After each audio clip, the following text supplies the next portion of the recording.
Hello everybody, Mannix here. Got another tabletop knife review for you right here. Feel free to subscribe, hit that little bell button just to get notifications for future knife reviews. I am making weekly videos right now. I also do flashlight EDC videos, lighter videos, etc.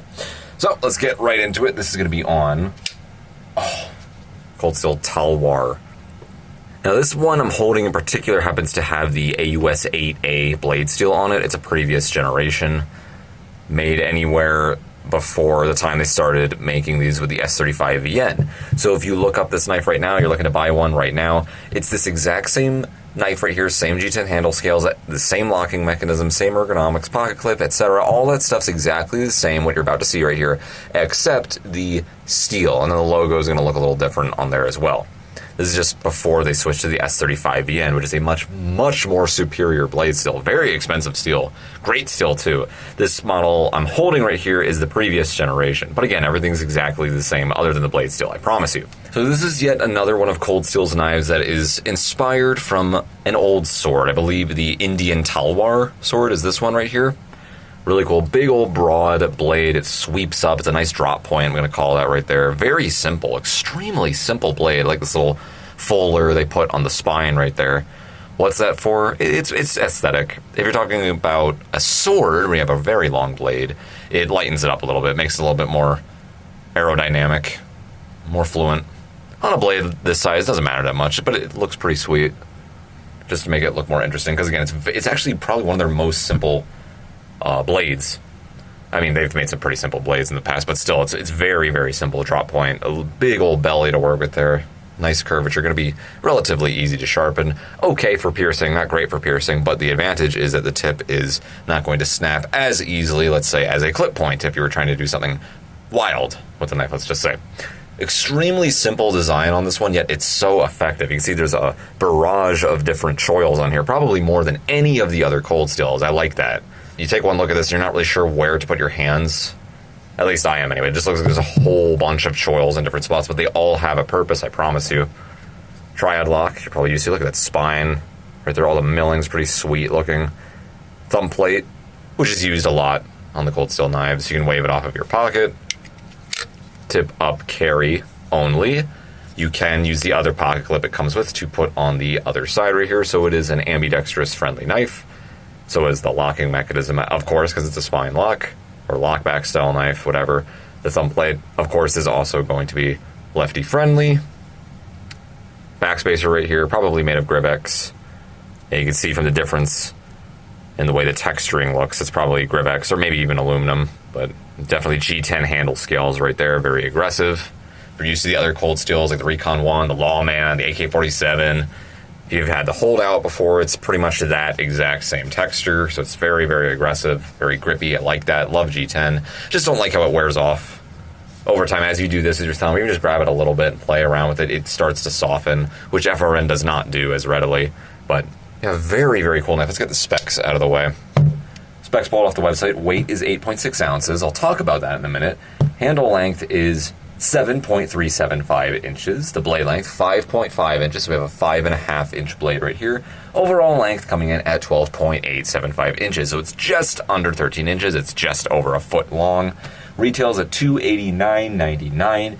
Currently, as of mid-2022, filming this right now, you can get these for about the $150 to $160 range in the aftermarket. You go on any knife website, or even eBay and Amazon, that's about what you're going to pay. It's probably $150 on the lower end. S35VN blade steel on the current model. Satin finish on there. I believe it's a hollow grind. Kind of hard to tell, honestly. I don't know if it's hollow. I think it is. Yeah, I'm going to say it's hollow. Right around here I can feel it kind of thin out, but I'm more of an FFG guy, but I don't really care that much. You know, I don't cut stuff with my one knife all day long. I have a whole lot of different knives for different purposes and uses, so I don't really care too much about that, but keep that in mind. Very beautiful knife. Again, so simple, so broad. Gorgeous.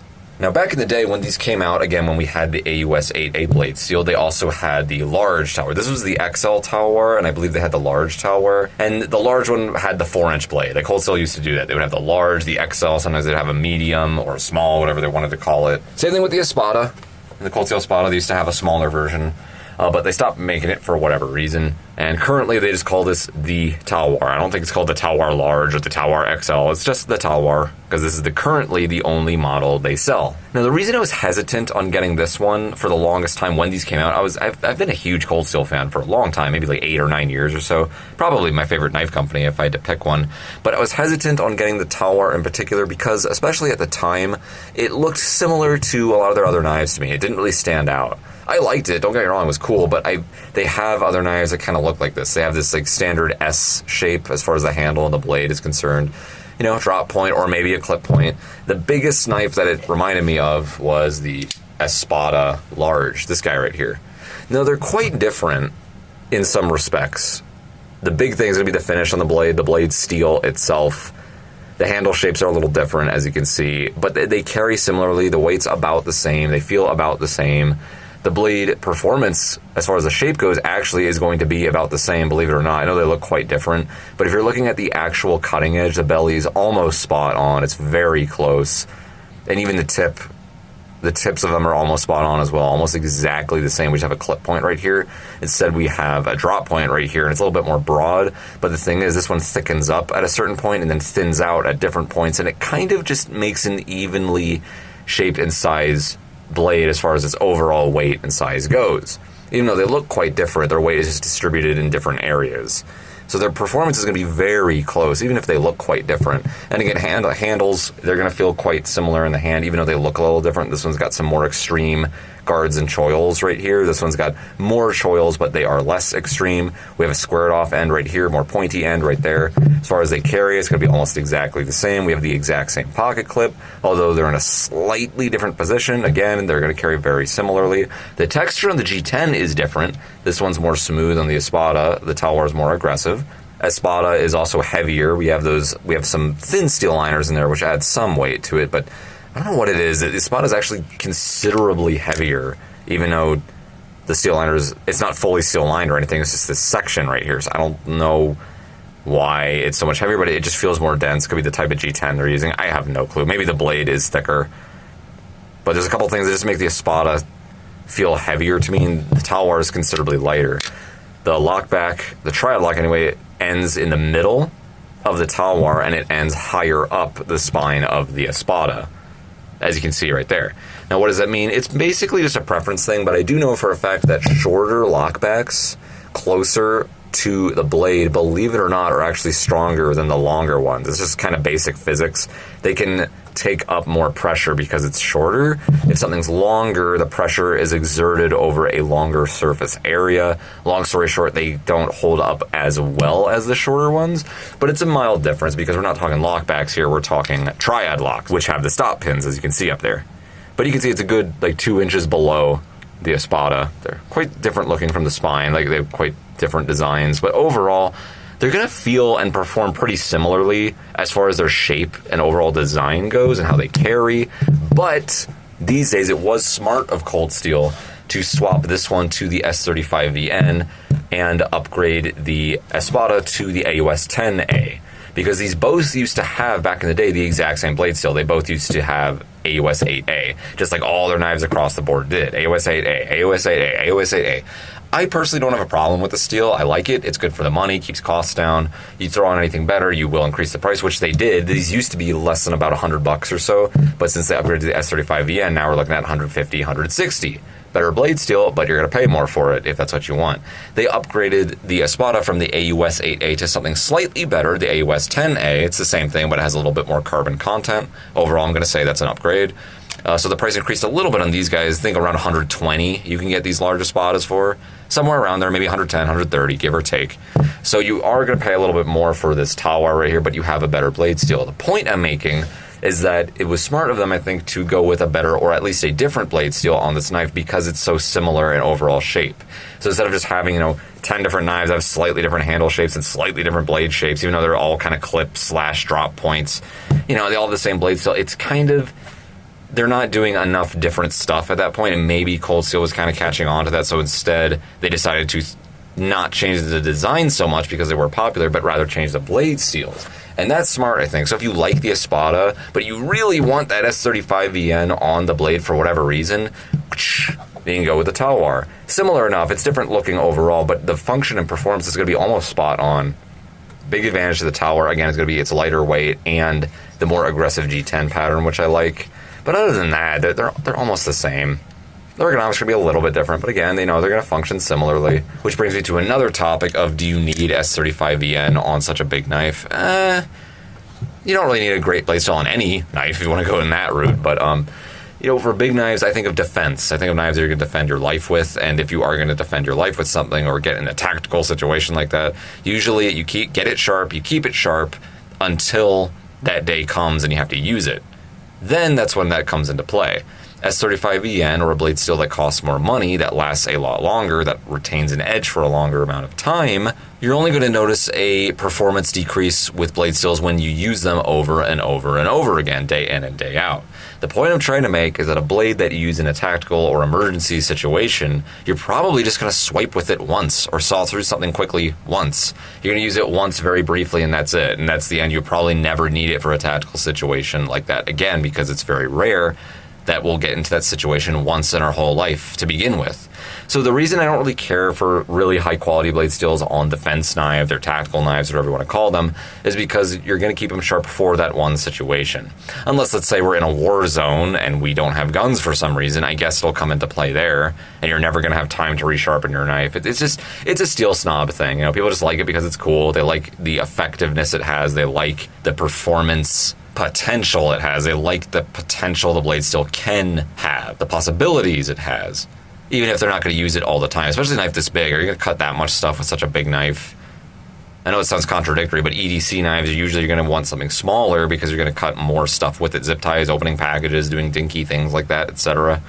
It's whatever. I still think it's cool. I kind of miss when Cold Steel just kind of stuck the AOS 8A on the blade steels because I didn't use them all that often. I would carry them all the time, but just open up a package or do something dinky, even with such a huge knife, and put it back away. Cheap knives would even make good defense knives. You just get them really sharp and then don't use them until you have to. But long story short, there you go. One of the main differences is the blade steel. It is higher quality on the Talwar, so if you're looking for absolute performance, just go with the Talwar if you need that better blade steel. That brings me to the next point, is that the Espada Large has an S35VN version. I didn't pull it out here, but it's got a satin finish, just like that does. But then we have the polished G10 as well as the aluminum instead. But that's not going to be as tactical. It's going to be more slick, and I would not recommend that for tactical use because it doesn't have as much of a traction plan. Now, I did mention something funny about the weight. Cold Steel's website says it is 8.6 ounces, but it didn't feel like that to me, and then I just weighed it recently, just before I started the video, just to get a comparison down. And lo and behold, my scale is showing 8.03 ounces. I'm sorry, 8.02 ounces. Good 0.6 ounces less than what the Cold Steel website is saying. Let's measure this Espada. It feels significantly heavier. This one's showing 9.38 ounces, so it's probably over an ounce heavier than the Talwar. Just keep that in mind for tactical use. You need to save up every ounce you can. Talwar also, again, is going to be better for that. It's going to be a slightly more tactical, but slightly more expensive, knife to go with. Feels great in the hand.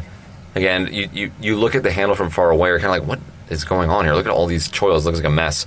But actually we have a choil here, and then a mid choil right here that fits your 4 fingers just like that. We have somewhat of a guard at the end of the knife right there. We can scooch up to the one I'm going to call the conventional grip. We have the 2 choils for our index and middle finger, 3rd choil for our ring, and then our pinky rests in the double choil right here, which is comfortable.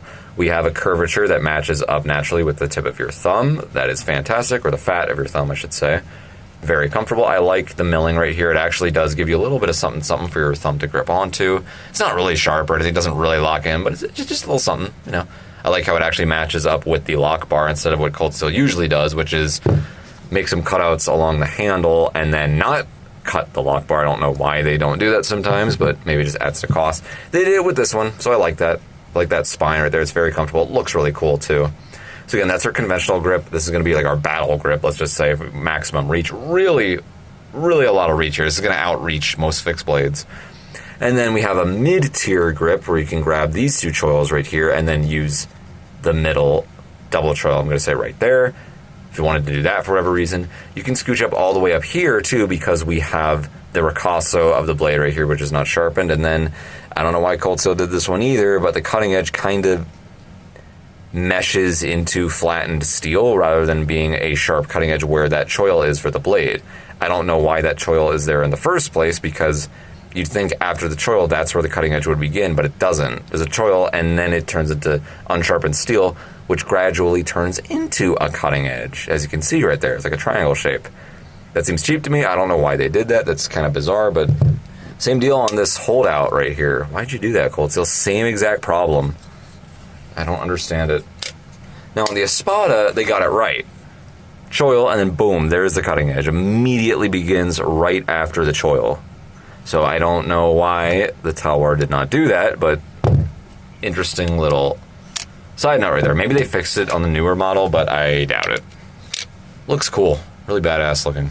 I like the squared off bottom right here. So again, it's very versatile. You can grab it in pretty much any position. It will be comfortable. We have a shaving grip, or a control grip, I'm going to call it, for precision right up here. This is going to be our conventional grip. We have like a mid-tier grip, and then we have the tactical grip. And then if you want like absolute maximum reach, you can go up to here, use your pinky on the guard right there. Not the most comfortable, but if you need that extra reach, you can do that. It doesn't feel like it will get knocked out of my hands too easily. I wouldn't go any lower than that. It's going to get knocked out of your hand if it was under enough force at that rate. But 1, 2, 3, 4, we have 5 different positions we can grip this knife in. And I like that. Despite seeing all these random looking choils, there's a lot you can grip onto, a lot of different positions you can utilize there. And again, mid-tier lockback, which means if we're going to disengage it, you can't disengage it in the conventional grip. You got to scooch down to the tactical grip to disengage it, unlike the Espada or some other higher riding lockbacks. Once you're in that conventional grip, you just boop, scooch your thumb down there and you disengage it, make your cut, bada bing, bada boom. One advantage to that is if you are in a tactical grip, let's just say like you're all the way down here, actually right here. There we go. That's a good tactical grip for this Espada. You can't accidentally disengage it. It just doesn't reach my thumb anyway as easily. So if I'm gripping it like this, it's completely out of the way. If you're in conventional grip, it is in the way, but it doesn't matter as much because it's a conventional grip, so who really cares? With the Talwar, once again, if you're in the conventional grip, it's the opposite. You can't accidentally disengage it very easily. In the tactical grip, technically you could disengage it if for whatever reason. If you're keeping your thumb up here on the spine, don't know why you would do that, but as you can see in the tactical grip, your hand is actually not even touching the lockback anyway, so it's all good. Not a big deal. Just thought I'd point it out because some of you are interested for a good reason. If you can't decide on which one you want, it comes down to the little details. Stonewash finish, satin finish, S35VN blade, AUS 10A blade. Better performance overall on this guy right here, I'm going to say. But you save some money with the Espada. Nice sweeper there. It's going to be great for hacking, slashing, chopping. It's a good piercer. The blade's not a very extreme design. It's very versatile. Just like the Espada, I do like how it cants upward like this, the handle anyway. So if you were to do this sort of kitchen knife situation, your fingers don't even, my fingers don't even touch the surface of whatever I'm cutting because of the shape right here. So if you're doing that style of cut or this sort of slicing motion, your fingers won't become an obstruction on the surface of what you are cutting. So that's another advantage right there. So I'm not really sure what else there is to say about it. It's kind of similar to the other Cold Steel XL knives. The shape's just a little different. The most similar knife the Talwar is probably going to surprise you, but I have it out right here. The holdout one, similar. What's also funny is at the time, both these versions I have, these are both the AUS 8A blade steel versions, both of them. But these days, again, mid-2022, they upgraded them both to the S35VN. They look and function exactly the same as they used to, other than the S35VN blade steel, both of them. But the ones I'm holding right now are the original AUS 8A versions. They're both satin finished. They both have G10 handle scales, no steel liners. They both have satin finished lockbacks. They're both mid lockbacks. It's a little bit lower on the Talwar, but you get what I'm saying. You can see the cutouts are similar on the lockback as well. The hardware is exactly the same. Pocket clip is different. But other than that, performance is going to be pretty much exactly the same, other than the shape. Holdout's going to win in versatility and piercing. The Talwar is going to win in chopping, slashing, kitchen work, slicing, rocking motion, stuff like that. It just kind of depends on what you're going for. The price is about the same. They're both very balanced blades. If anything, the holdout's a little bit more balanced just because the design's even more versatile. Going to be a little lighter. We have those holes in the knife handle right there as well. Similar blade though. Same exact materials. Similar size, similar weight. Again, a little lighter up here. A little bit more useful, I'm going to say. on the Talwars because that belly right there is just for most cutting tasks that we're used to. It's going to be a little bit better for that. But for like a fighting knife specifically, I'm going to say probably the holdout will win. But you can't deploy it as quickly because you can't wave it. That is another disadvantage. Thumb studs, thumb plate. Another interesting comparison right there. Let's throw in everything I got on the table right here to end the video. Holdout, Talwar. Here's something different. We got a Lazan right here. And again, comes back our large Espada. We got our Cold Steel XL. Happens to be the Tonto Voyager up here. Running out of room, guys. All the fat dudes are in the pool today. And then we have the Raja 2, which I can't fit at all. Here, let's try to get everybody together for the Christmas photo. Interesting knife right here, too. This is going to be similar to the Espada, by the way. Both stonewash. Both AUS 10A. Different pot clips, though. But so the big one that's going to be different out of all of these is probably the Lazan, just because this one's so cheap. Cheapest, I swear, I've seen this one for 27 bucks on Amazon. You heard that right, $27 for this Lazan. Skeletonized stainless steel liners, FRN handles. We have a leaf spring lock for the liner lock. It is a flipper. Really, really fast. Fast, smooth deployment. So cheap. So long, dude. Really, really long blade on there. Great for piercing. Okay for slicing. It's a clip blade. A little thinner than a Star of a Show. Talwar. A little bit longer, too. Way cheaper. Again, about a $30 knife right here. 30 bucks. That's the best price I've ever seen on any knife that's full length for this size in the world, period. It's that Lazan right there. 8CR13 MOV blade, though. It's not as good as the S35VN. Not even close, honestly, but you are paying probably 5 times the price for this guy right here. So just keep that in mind. You can buy 5 of these Lazans before one of these Talwars. Voyager is always my go-to if I just need a versatile knife. It's very lightweight. 60 bucks or so, 60, 65 for these XL Voyagers. AUS 10A blade steel, same thing as the Espada. But we have an FRN handle instead of a G10 handle. It's lighter, but the materials are the same. It's just going to perform a little better overall, and be cheaper too. But again, we got the G10 handle, and then we have the S35VN blade still in there. It's another one you may want to consider. So the reason I'm kind of going all over the place with this review is because, again, the Talwar, although I do like it, I really like it. It's one of my favorites. But at the same time, it's not one of my favorites because it's just so... It's similar to the other Cold Steels, honestly. I mean, this Lazan's a little bit different, but compared to the higher-end Cold Steels anyway, as far as price goes, the closest one, believe it or not, is going to be the Holdout, just because their materials are exactly the same. The only difference is the shapes. Materials are exactly the same. Construction is exactly the same, pretty much. It's just different shapes. So it's just, it's cool, but it's not the most exciting to me just because it reminds me of the other Cold Steels. Again, let's end the review just next to that Espada right there. Similar, but not similar. You know, take your pick your poison. They're all good, they're all great, they're all super strong, they're all relatively lightweight for their size. It's just, the big thing for me is it's not quite different enough than the other ones. But there's only so many different designs you can do without making them too loopy or too crazy and too useless, you know? So it's extremely useful. Again, you can wave it off the pocket. Multiple grips you can grip this one into. Really grippy, really aggressive, super strong locking mechanism on there. It is a triad lock. Carries just fine. It's really high up. You can throw a lanyard on there. It doesn't look like you're going to have a massive, massive knife in your pocket because they're only going to be seeing this poking out. This could be a 3-inch handle for all they know, but actually there's a lot more going on there. Very fast deployment, especially even for a lockback. It's impressive. You just got to practice with it, though. Broad blade, sexy, sweet, simple, effective. Good for the money. Not cheap, but not too expensive either. You're getting a massive knife, and you're getting a massive wedge of S35VN right there. One of the greatest blade steels out in the market for production folders, period. Can you name a better blade steel? There's better ones, but you're talking knives that are way up there in price that use the even better ones, and this is one of the best blade steels out there. So keep that in mind. It's a really cool knife. It's very simple. You know, it doesn't look like too crazy or anything, but it's very effective. It's simple. It's like a fighting sword, a survival blade, lightweight, fast, strong. It's just, it covers all the bases. You know, it's exactly what you would want in a big folding knife. I'm sorry if I don't sound as excited as I could be. Because I'm like, hey, it's kind of like any other Cold Steel. If this is like the first XL Cold Steel I ever had, oh yeah, this is like the coolest knife ever. But I think I'm used to them. I've had all the XL Cold Steels at this point. I've held all of them. I know what they all feel like. It's nothing that new to me. But I will say this, it's one of probably the most effective of all of them, just because it's so simple.